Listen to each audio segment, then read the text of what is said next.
Hi, Emma. How are you? Hi, Michael. I'm fine, and you? Good. I am so excited to talk to you today. You went through such an incredible transformation to play this role. When you first sort of started working on it, how did you approach Miss Trunchbull's physicality and just the character in general? Well, there was the psychological part of it, which was the internal work and the sort of thinking work, and then there was the physicality. And she needed to be absolutely real. So I chose to play someone who'd been obviously tortured as a child. She said, laughing, it's not funny, but that's the only way she could have reached that level of cruelty. So that was one side, and then the other side was deciding how much to change me, because at the beginning they were suggesting all sorts of things like the whole face prosthetized, a wig, prosthetic hands. And I said, I don't think we're going to need all that. I think I can do an awful lot of it in the acting. So let's pare it right down as to as little as we can. And I think the chin was really important because of her muscularity. She would have had muscles that grew in her jaw and her neck, and that needed to be built up a bit because she's an athlete, an ex-athlete. And then when we got the chin, we realized that my nose was just too small. It didn't match the chin. So we had to make the nose a bit more bulky.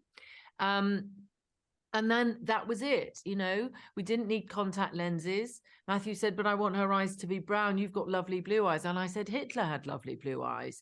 It's fine. I can work with that.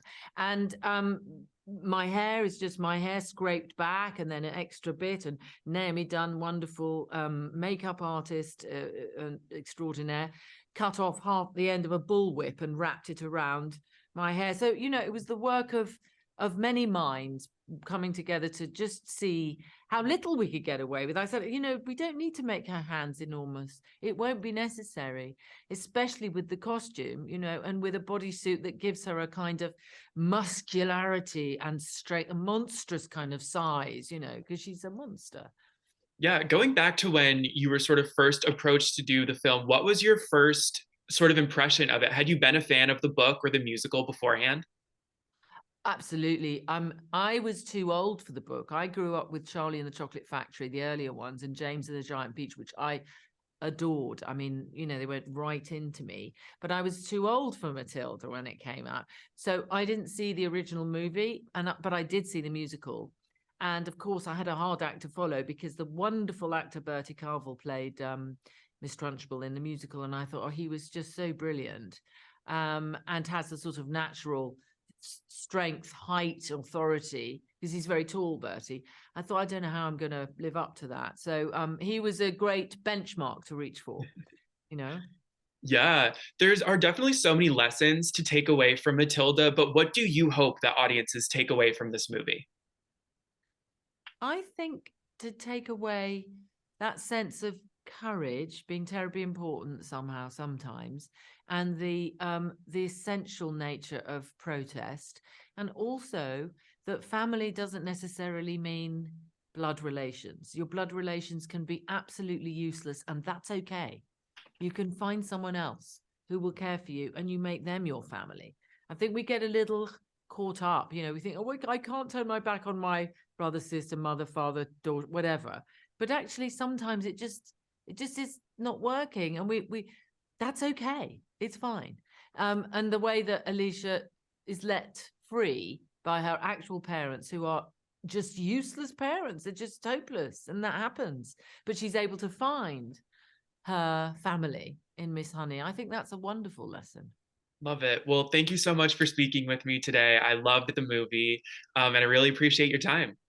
Thank you too, darling. You have a great Christmas. When I grow up, once upon a time, there was a little girl who was trapped. When I grow up. This is the story of her great escape.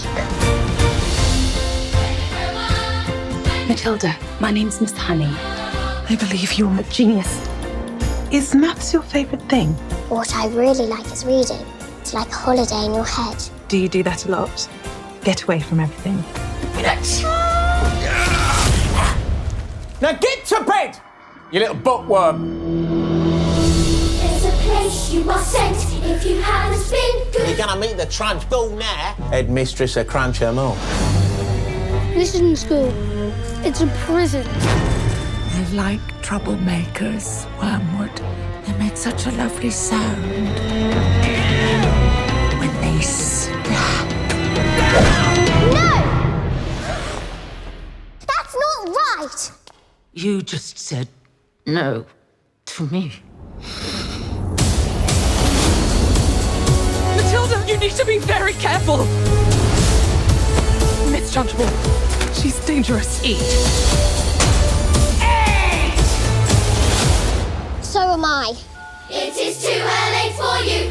Miss Honey, I need to show you something. We are revolting children living in revolting times. We sing revolting songs, using revolting rhymes. We'll be revolting children till our revolting stuff. It is too early for you. We are revolting. Matilda, your mind is extraordinary. Just the biggest song in the world. We'll be revolting You're a hero. revolting stuff. It is too early for you. For you. Who's doing this?